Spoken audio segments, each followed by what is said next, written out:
Okay, I'm going to attempt to demonstrate the behavior of the FTM 10SR radio that I'm having a complaint about. Here's my test installation. Here's a 2-meter base station set to transmit on 147.25 simplex at 5 watts through an attic mounted ground plane. Here's a HT on 147.525 simplex, and of course here's the FTM 10SR set on 147.525 simplex, but the volume is completely down here. So I'm just going to demonstrate my test signal transmitting out of my 2-meter mobile. You'll hear the audio through the HT.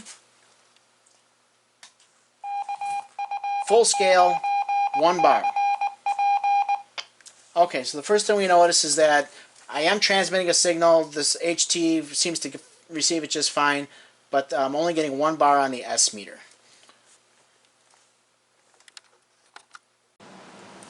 Okay, so that was just to demonstrate the test setup. I've turned off the HT, taken that out of the equation, so this is no longer a part of the process. And here it is. I'm going to actually show you that I have this set in 147.525 simplex, and the mode is FM, which is what I believe is supposed to be for amateur. I've also got the volume up on this now. I usually set it about 20. That's where I've been running it for years when it was working the way I wanted it to. So I'll generate the test signal again. Notice the 1 bar, but the audio is basically there. Alright.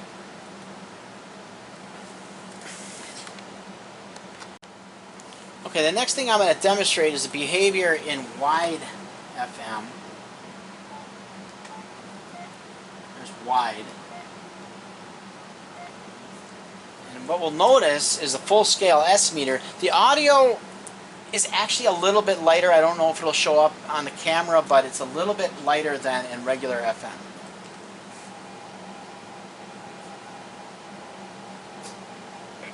And it seemed that that audio difference was much more dramatic when I get just a little bit further away from the transmitter.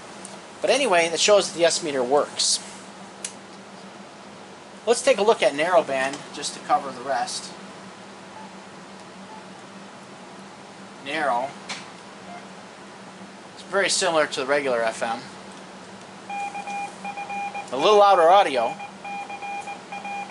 but the same signal strength. Alright, the next thing I'm going to demonstrate is how it receives on no weather radio, which I believe is the same bandwidth transmission as an amateur signal. So let's go to our primary Minneapolis transmitter here. Got 1 bar. I can pick up several stations in town.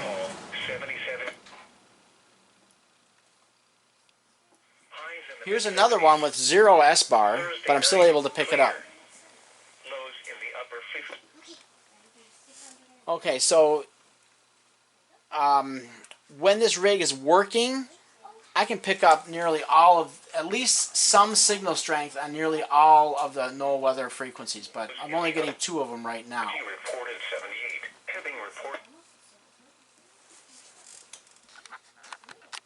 Okay, just another option here. I'll just show you on an FM broadcast. Full scale. Working just like it's supposed to on broadcast FM.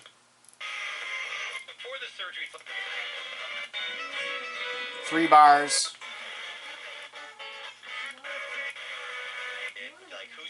Here's a 2-bar station. So no problems on FM broadcast.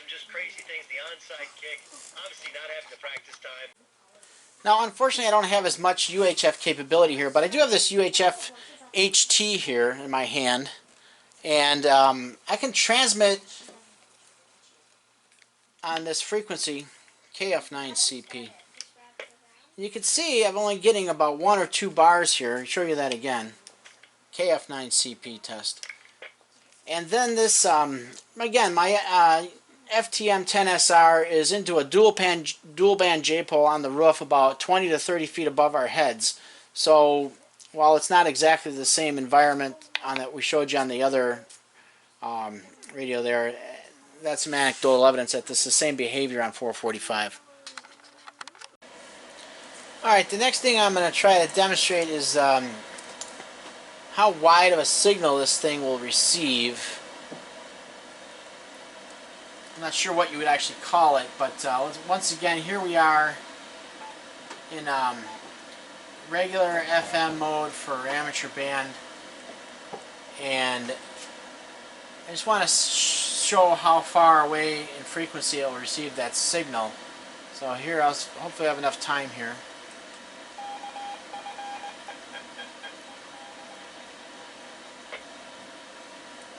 So 25 kilohertz really makes it disappear on the upside.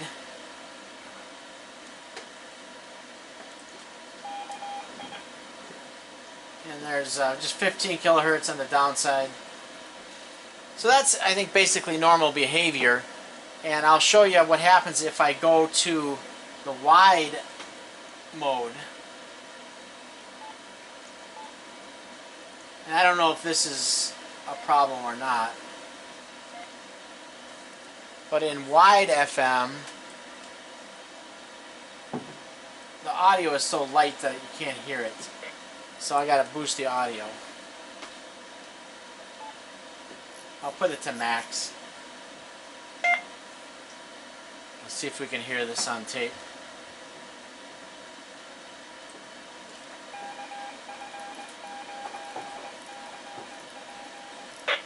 Well, I was already up to 147.64, which was 120 kilohertz up. It was still making noise. Let's go higher.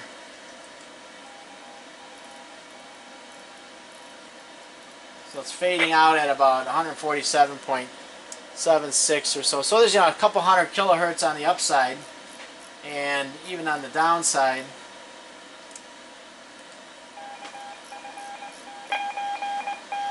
Oh, something happened there. Hang on. Try that one again. 47.525.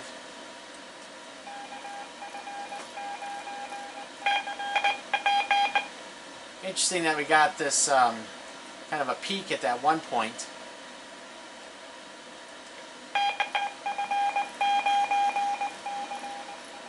So you get down to about 147.2 or so. So you've got a couple of hundred kilohertz on each side there where it's picking up signal, which, like I said, I don't know if that might be just fine, because this isn't what we're supposed to be using on amateur anyway. So we'll go back to regular FM. Alright. Okay, after that I just want to demonstrate one more time the difference in the audio level, which I think might not be a problem, but in regular FM, let's go back to volume 20, let's say, where I had the original stuff. Whoops. Volume 20. Alright, volume 20, 147.525, and we're going to be in mode regular FM.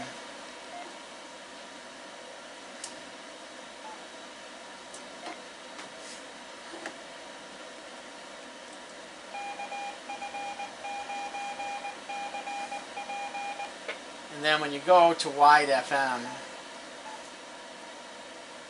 without changing the volume,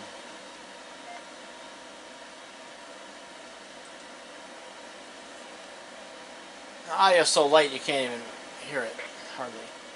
Anyway, once again, I'm not sure if that's a problem or not. I just wanted to demonstrate it.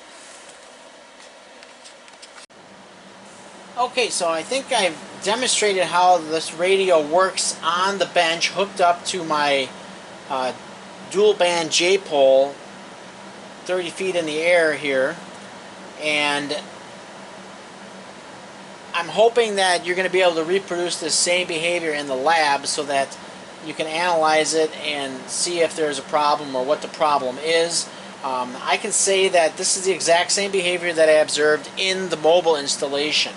And the problem being is that that low S meter reading correlates very well with my loss of signal. It'll go down to 0 bars and then I lose the signal at a very short range from this installation. So my next step will be to kind of explain all the troubleshooting steps that I did in the vehicle and show you how that environment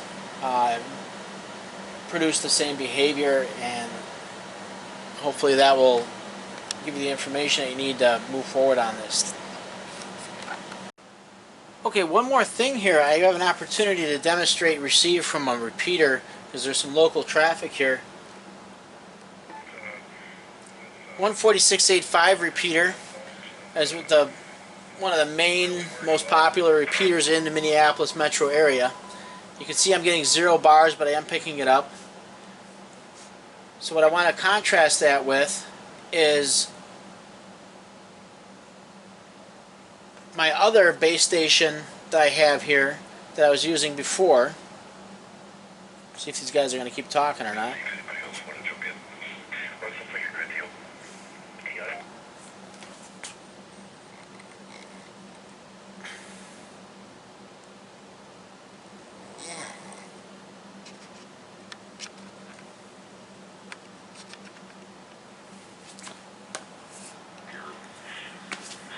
So you can see you got the full scale on the other Yaesu base. Point being is while they're on different antennas, yes, this Yaesu here that's running right now is on a ground plane in the attic. The FTM SR is on a J-pole on the rooftop and has at least and most likely better reception than the ground plane. Okay, just for fun here, I swapped the antennas. Now I got the ground plane on the 10SR. You can see same 0 S bars, and then I'll switch over to the Yaesu. It's a 2400. Turn off the 10SR.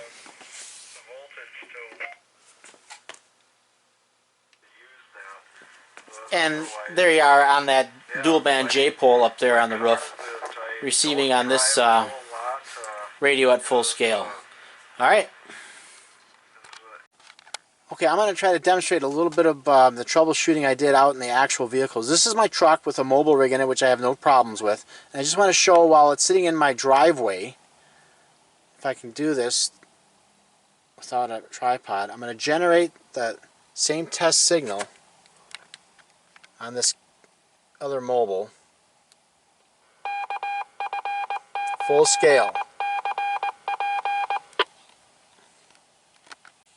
Okay, and the point of showing you that is simply to show you that what I did was I took this mag mount antenna and I put it on this vehicle and hooked it up, and I got equal performance from the mag mount antenna as the one that's permanently mounted on this truck.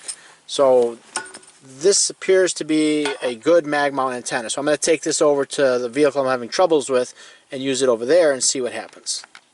Okay, so here's the minivan, and here's my rooftop antenna. Let's see if I can get a picture of it for you. And what I did was I obviously took the mag mount antenna here, put that on the roof, and ran that feed line into the radio installation in this car, and was able to get identical results between the mag mount antenna and the original antenna that was mounted on the vehicle. So I believe it's really not a problem with this antenna and feed line installation. I've been able to use it with 2 different antenna configurations. So I guess to summarize, I get the same radio behavior when these 2 antennas and feed lines are in the vehicle, and I also get the same radio behavior when the radio is in the car or on the bench, which we had in the other earlier part of the videos. Alright, I hope that is enough information to help us move forward.